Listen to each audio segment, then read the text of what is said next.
Good afternoon. Welcome to the Vision to Venture series.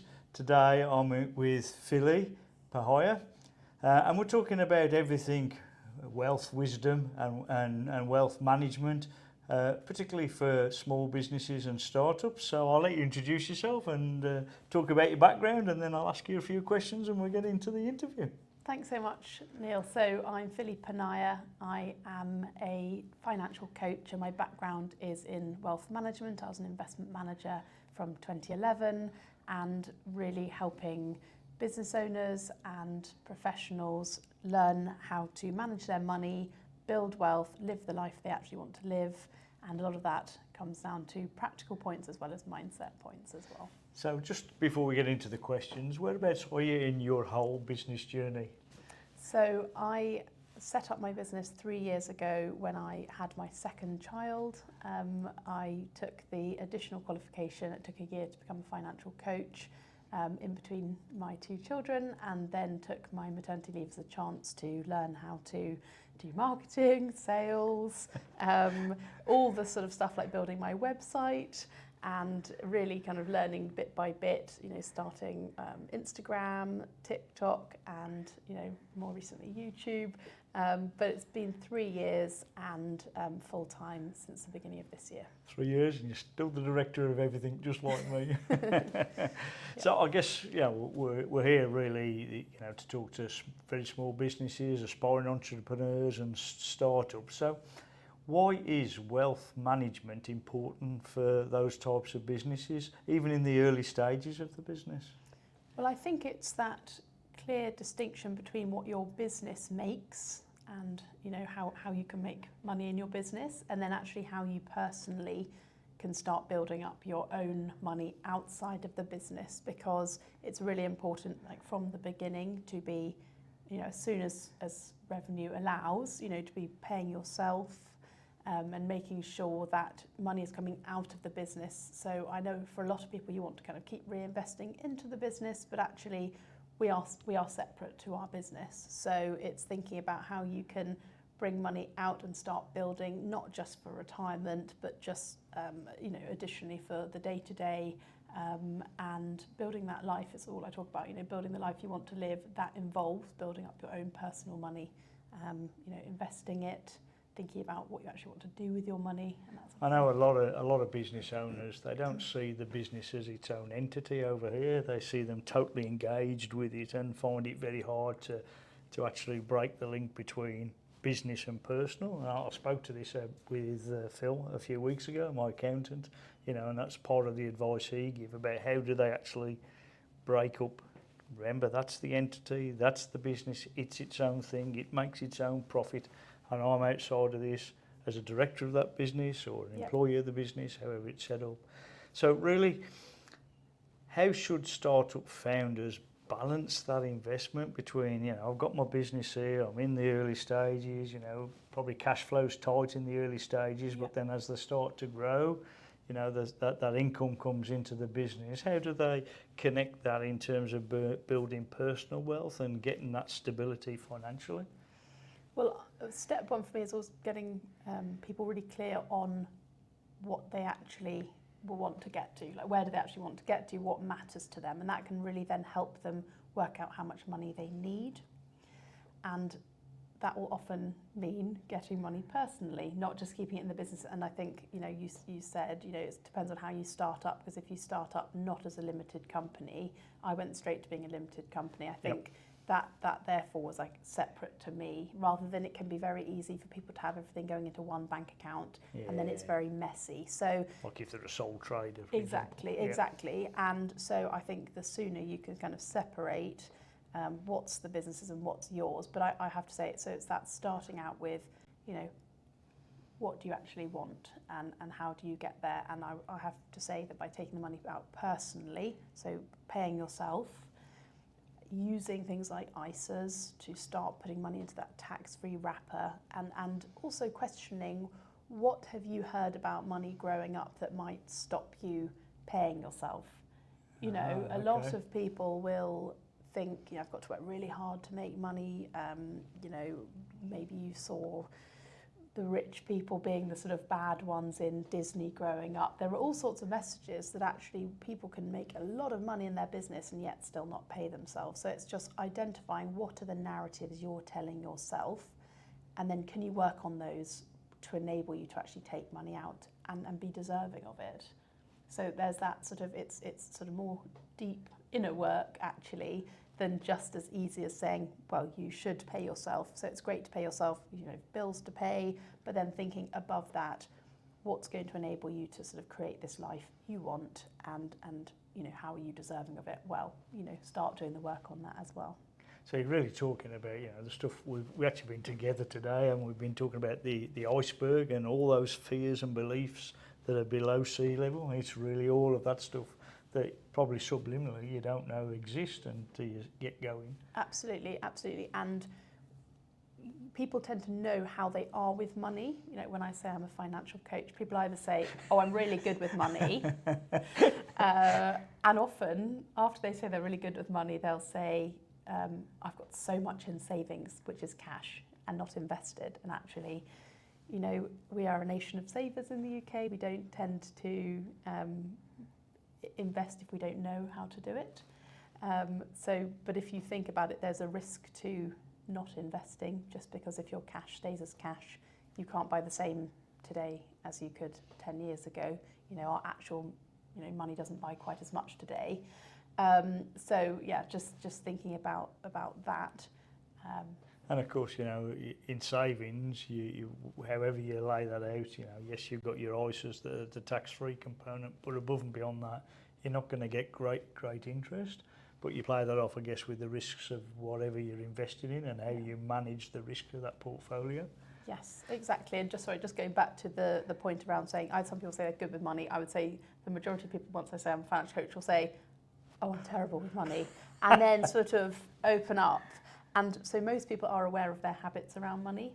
Yeah. And I would say, you know, for business owners, you know, if cash flow is erratic, or there's that feast or famine, you have some really good months and then not so good months, that can play with you mentally. And that's where getting systems in place, like sort of choosing a set amount to pay yourself every month, so you know what you're getting each month, and therefore it's not you're not operating out of a place of fear or panic, or I need to sell this or to do this in my business, because you fear that there's not that revenue. So it's really separating out, you know, what is the amount I need, smoothing it perhaps over the year, and always paying yourself more if you need to or want to or can, but having that foundation can really transform how people feel. And actually a lot of what I do is about how people are feeling, because as soon as you are feeling, you know, unstable, then that will then feed into your business negatively. Yeah, I often talk to small businesses when they first get going about they need to understand their cadence, the rhythm of their business, how money flows in and out in terms of that cash flow, and you talk about feast and famine,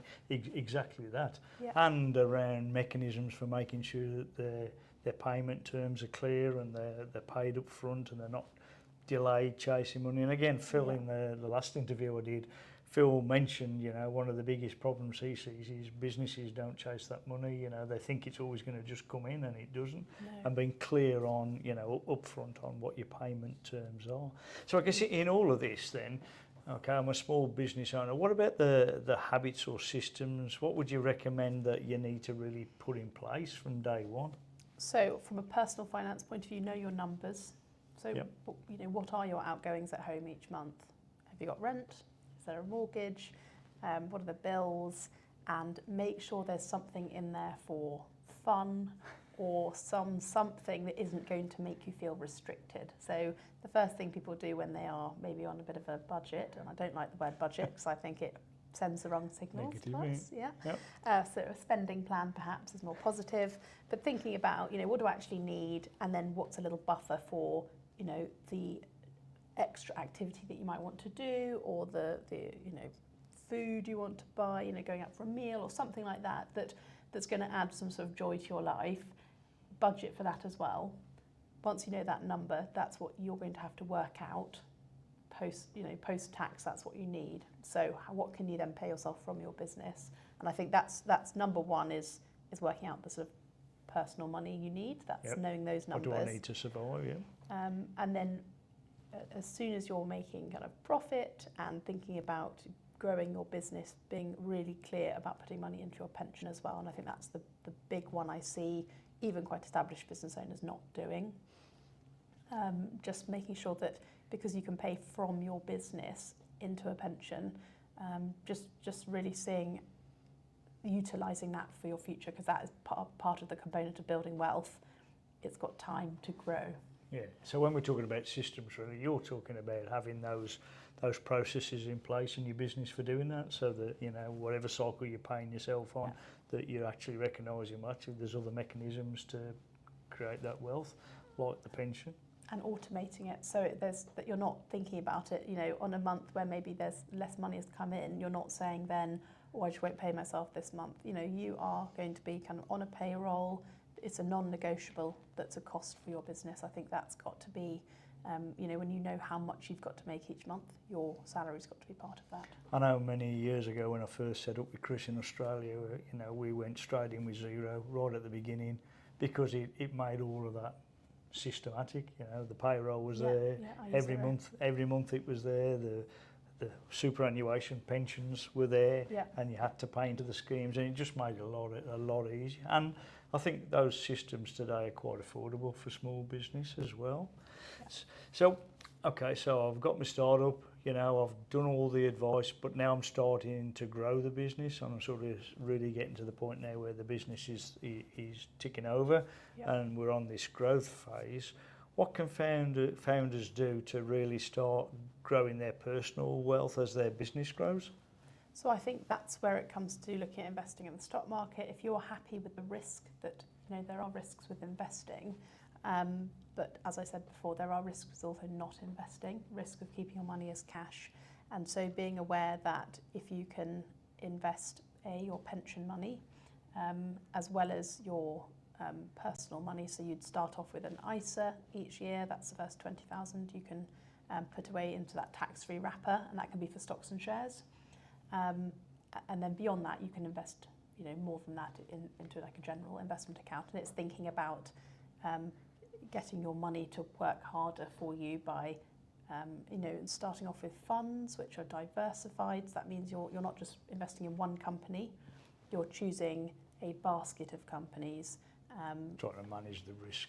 Exactly, and then you can choose, you know, geographically, you can spread, you know, something across the whole world, or you can think about particular regions that you might like, but you're thinking about how can you diversify number of companies, and that'll be easier to do through a fund. And, you know, you can now do it, it's such a low-cost thing. When I started as an investment manager in 2011, you needed big sums of money. You know, I didn't even start investing my own money for 3 years because, you know, everyone's portfolios were hundreds of thousands to millions of pounds. So, you know, and I was doing it as a job. So the fact that I wasn't starting, but it was because, you know, there's now been a huge democratization of wealth management. We can all access these platforms for pounds, you know, and some of them are free. So it's really thinking about, it is now accessible. It's now about educating yourself into the best way to get started, and just get going. And I think you don't need to wait till you are, you know, if you've got money set aside for any sort of emergency, kind of I like to call it a peace of mind fund, once you've got sort of that, then if you can start siphoning away a little bit each month into an investment platform, it's a way to grow it. And you're right, today there's lots of what the investment world instruments, there's a lot, I call them options, there's a lot of options out there. I know, for example, my wife, she's big ethically, and she wanted to make sure she was investing in things that were aligned to her values, and there's all those options out there today. Absolutely. Okay, so let's just flip it around a little bit, and I've got one more question that we want to ask, and then I've got a few that are coming to the top of my head now. But the first flipped question is, you know, what are some of the pitfalls that you see founders make? What are some of the things you see do wrong, and how can you avoid them? I see quite a lot of business owners spend the business money freely and then not pay themselves properly. So I think a bit of good discipline around what counts as expenses, getting an accountant straight away or as early as possible, just to know you're working, you know, well, knowing what you're putting aside for tax really important one. I work with a lot of business owners who make good revenue and actually haven't set aside enough for tax, and that's probably because they haven't sort of learned how to do it. So not to be embarrassed if that is you, it's just about now getting into the right way of actually kind of putting it aside. So one is definitely not spending the business money too freely, thinking about actually I'm separate to that and I need money out separately. Secondly, really is around that pension piece, not putting money aside for retirement. We really, I think entrepreneurs are really driving the economy, and yet they're not actually putting money aside for their own futures. Yeah, and I think the only one I'm thinking of that's on my mind is cash flow. A lot of people, they'll take money out, but then suddenly they'll forget they've got bills coming. So that whole discipline about knowing your numbers, I think, is really important. Absolutely. So here's a question that you're not expecting. What advice would you give to your children when they're old enough to understand money? Great question, and actually our relationship with money is formed by the age of 7. 7? 7. So given that I've got 3 and 4-year-old boys, we're already trying to model some of the things that I do help parents with, such as get really clear on what you care about as a family. And everything I start with starts with sort of vision and values, like what do you care about, what do you want, and never say we can't afford that. If you think about what you hear before 7 impacting you as adults and how you behave as an adult around money, if you heard we can't afford that when you were growing up, that probably makes you have a response as an adult. So I kind of am already talking a little bit about what we're choosing to spend on. That's a very different language, isn't it? Yeah. Exactly, and it's so positive rather than saying we can't afford that. And I think just making sure that there's awareness of, getting money in, what can we give away, that like charitable element as well. I put money into junior ISAs for my children, and so they will be receiving money. It becomes legally theirs aged 18. So it's really important, and I say this to anyone who sort of wants to learn how to invest for their children, is start talking about it early, because people say, oh, what if they get this money at 18 and go and spend it all? And it said, well, if you're working with them from a younger age, hopefully they will choose something fun to spend it on, a bit of it, and then actually keep a lot of it invested for when they might need something in their 20s. But just thinking about it as a longest answer yet, Neil. That's okay. Got the passion. But I know, because I think it's so important to have it in that positive language. And so it's thinking, at age 3 and 4, that's just the concept of, what do we like? But once they start getting pocket money, perhaps, or are more aware of what something might cost. So like if you go to a museum and there's a gift shop, well, if they've got a set amount that they can spend, are they choosing to spend it here or to get something else? That might be when they're more like 6 or 7. And there are fun things you can do and say, this is our pot of money. We're just about to go to the summer holidays. If you want to think about, perhaps when they're a little bit older, like what are we going to spend it on? Or where are we going to spend our time and our money? That's great advice. Like I've got a 15-year-old daughter, and when we got savings that different people have given her over the years, and we decided, well, where we're going to invest it, and she sat with me and we worked out where she wants to put the pots of money and how much do you want to keep in your bank.